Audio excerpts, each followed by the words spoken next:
materi tentang adat istiadat pernikahan di Kuantan Hilir.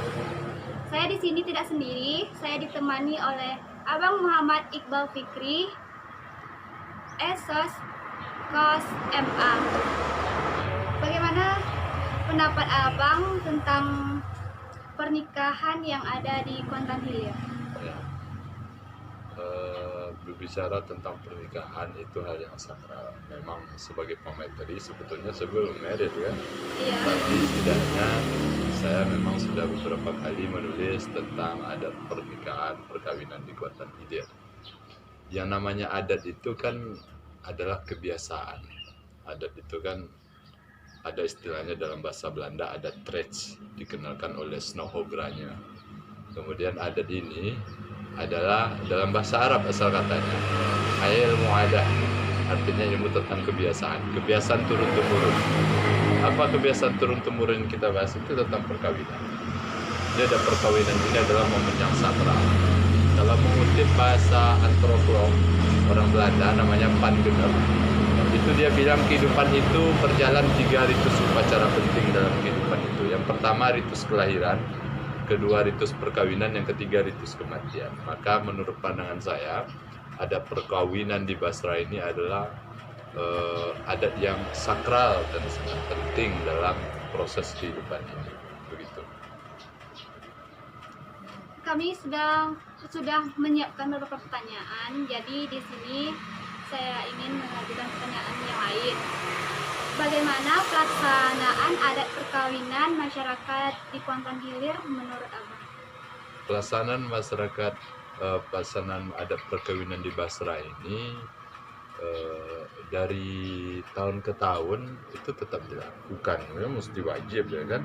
Yang namanya orang nikah kantor tua kan, mau nikah di rumah atau nikah di kantor tua ya, adat perkawinan itu tetap dilaksanakan. Kalau masalah pelaksanaannya ini itu ada istilahnya dalam masyarakat Kuantan Hilir itu menengok ayi bayi. Apa itu nih? Makanya kalau di Jawa itu kan ada tradisi lihat wage, lihat penanggalan kalender Jawanya.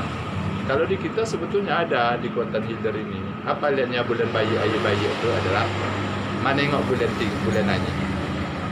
Bulan Anyi itu adalah contoh ini pelaksanaan adat perkawinan bulan Anyi. Dilihat, ini kan posisi bulan sekarang kan kecil nih, sabit, bulan sabit, ya kan? Bulan purnama kan bulan ke-15. Itu 13, 14, 15 sampai 18 kan bulan naik tuh. Nah, ini ada momen yang pas untuk married. Itu dipercaya oleh masyarakat Basra itu. Jadi jangan bilang di Jawa aja ada pelaksanaan itu. Di kampung kita di Basra ini juga ada deh. Itu dia, nengok bulan ayi bayi, bulan bayi. Itu contohnya, itu dia melihat naiknya bulan. Bulan apa? Bulan yang ada di atas kepala kita. Itu dia, kan bulan ada Rajab, Sa'ban, seperti sekarang Rajab itu pelaksanaannya. Langkah-langkah dalam adat pernikahan seperti apa, Bang? Oh, itu panjang. Kalau tentang adat langkah-langkahnya itu panjang. Kita mulai dari mana dulu nih? Dari ajang mencari jodoh. Mencari jodoh zaman dahulunya orang mencari jodoh itu melalui proses batobo. Tahu batobo? Batobo itu mengerjakan lahan pertanian sawah secara berkelompok. Bisa kita ada 7 orang nih. 7 orang ini punya lahan sawah nih. Gilir-gilir. Pertama mungkin kelompoknya si adek, ya kan? Kelompok Dinda, ya kan? Lahan bareng-bareng untuk ngerjain itu batobo. Itu yang lahan dulu tuh mudah-mudi disitulah ajang tatap menata. Kan ada pantunnya tuh. Dari mana datangnya sawah? Lihat dari atas turun ke kali, dari sawah turun ke kali. Dari mana datangnya? Dari mata turun ke kali. Ini kan ketemu nih, batobo nih. Nah ini tuh langkahnya yang pertama mencari jodoh. Mencari jodoh yang pertama itu perlu di batobo. Kemudian ada peristiwa Melo Jadwar. Dulunya Melo Jadwar tuh Melo Perahu itu muda-mudi orang tua gitu kan Melo Jadwar. Kemudian kesininya justru ajang pencarian jodoh itu melalui acara muda-mudi kaye, dendang, kan keluar tuh jumpa di situ. Kesininya lebih canggih melalui Facebook, Instagram, saling DM gitu kan, saling messenger, saling chat WA, kemudian sampai di blog gitu kan. Itu yang mencari jodohnya. Itu langkah kan. Adik tadi berbicara langkah-langkahnya. Setelah nanti merasa sudah pas terhadap apa yang disukainya, maka dia laksanakan acara merisik atau bertanya. Contoh, nih merisik atau bertanya. Misalkan si adik nih disukai oleh seorang pria, ya kan? Disukai oleh seorang pria, maka si adik nanti akan bertanya ke teman akrabnya itu, merisik, si anu tuh lho, pak bisa keluarga pergaulan atau merisik, bertanya. Jika itu dirasa cukup, barulah mantan gobo. Apa yang dibawa mantan gobo tuh? Lado, ya kan? Gulo, ya kan? Siapa yang datang? Pihak perempuan ke pihak laki-laki. Setelah itu ada balik gobo. Balik gobo dari laki-laki membalas tadi, membawa tadi lah, dan lain sebagainya. Makan bersama itu. Maka jika di situ momennya pas, itulah acara boleh masuk. Di awal tadi misi itu acara masuk rokok. Masuk rokok itu apa artinya? Itu sebetulnya adalah penghargaan terhadap pemuda seperti itu. Lazimnya di negeri kita ini kan jam 9 batas bertamu. Jadi malam hiburan apa terserah aja kan.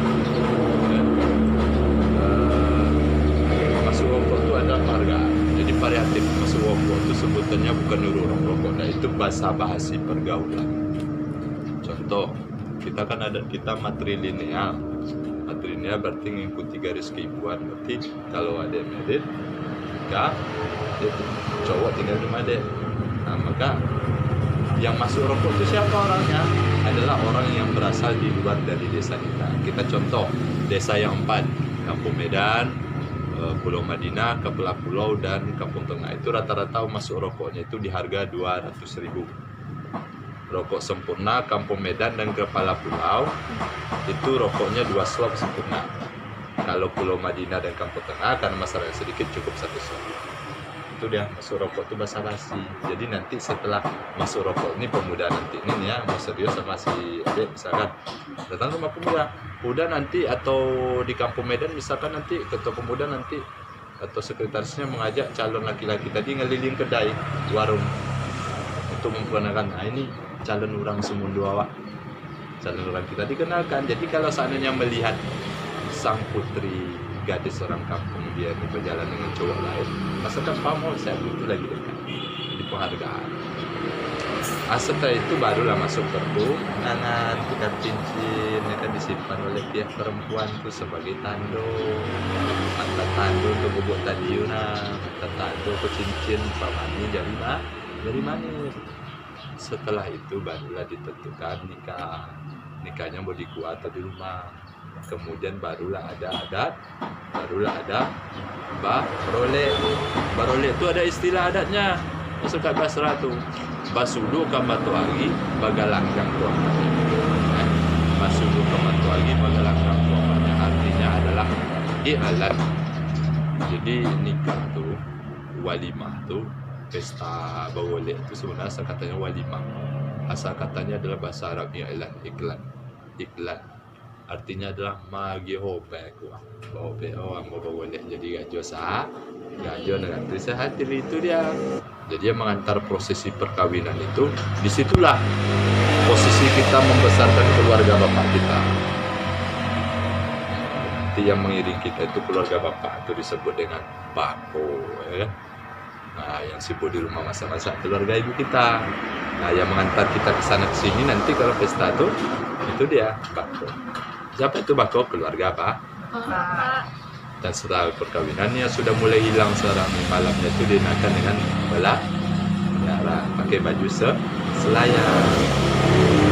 Itu sudah mulai hilang, tapi masih ada tetap satu langkah-langkahnya, mulai dari mencari jodoh, marisin, antar gobu, balik gobu, masuk rokok, tunangan, nikah, dan kemudian pesta, dan kemudian acara mudah-mudahan itu dia.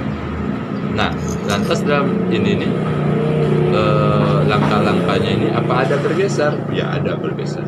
Jadi hal yang wajar lah bergeser. Tetapi kan makna sakralnya itu sucinya akan pernikahan itu kan tidak ada luntur gitu. Jadi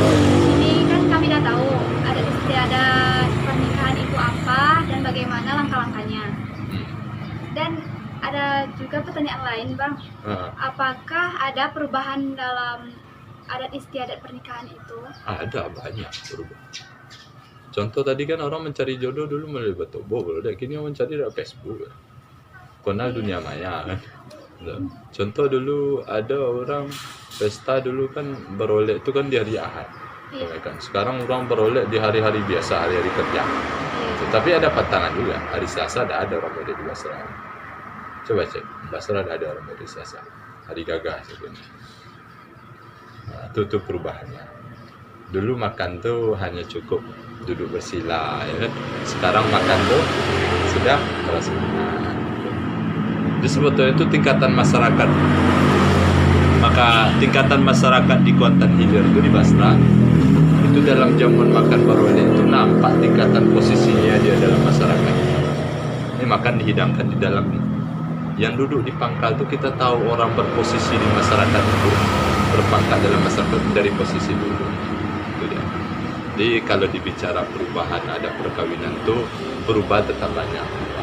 Tapi kan maknanya tidak bergeser. Itu contohnya tadi dalam pencarian jodoh. Dulu orang kan langkahnya panjang tuh, sekarang hanya cukup kenal langsung tunangan. Itunya ada tengok buat aja, duit ya ada aja. Itu wajar kan. Itu kalau langsung kawin teman kawin itu besar. Itu yang perubahan terjadi. Itu dulu. Kemudian dulu kita pesta tuh orang pesta cukup secara lisan mahobe kendole. Kini pakai un. Itu dia. Oke. Pertanyaan yang lain, Bang, faktor-faktor yang mempengaruhi perubahan dalam adat istiadat pernikahan itu. 2014 saya sudah nulis tentang faktor perubahan perkawinan di Basra. Dalam buku ini saya tulis faktor mempengaruhinya itu adalah faktor dari luar dan faktor dari dalam. Salah satunya adalah masalah ide ataupun gagasan. Faktor dari dalam apa ide atau gagasan membuat perubahan itu jadi. Orang dulu kan lebih adat itu kan dulu teknologi tidak ada. Sekarang teknologi ada. Itu mewakili orang. Ya, faktornya itu yang berubah itu karena teknologi juga. Jadi yang kedua adalah faktor geografis. Kita harus pahami juga bahwasanya Basra ini adalah jalur lintas.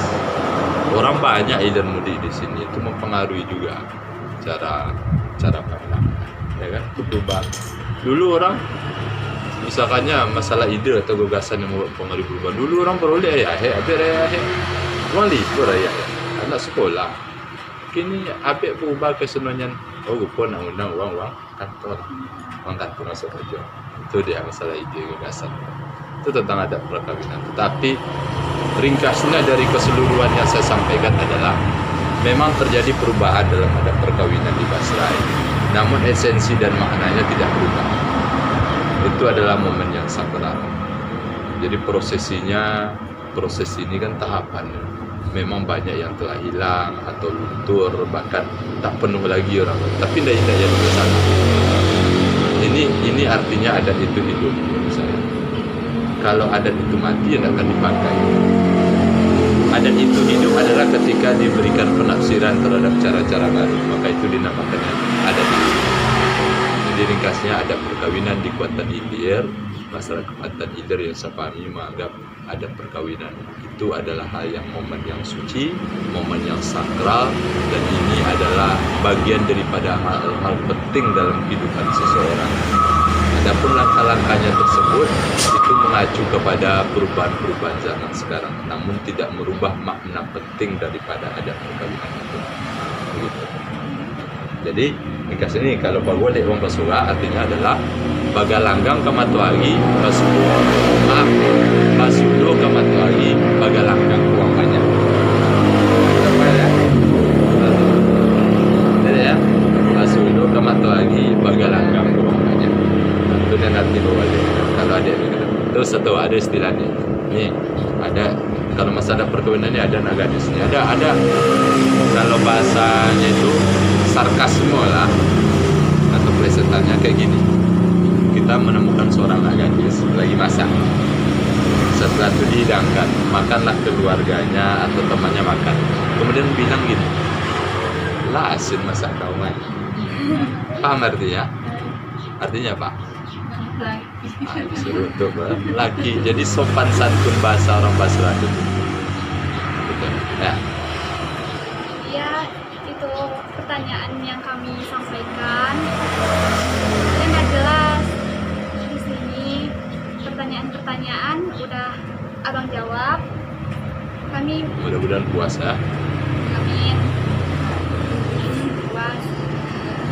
Jadi itu yang dapat kami beri pertanyaan dan abang udah menjelaskannya. Terima kasih atas penjelasan abang.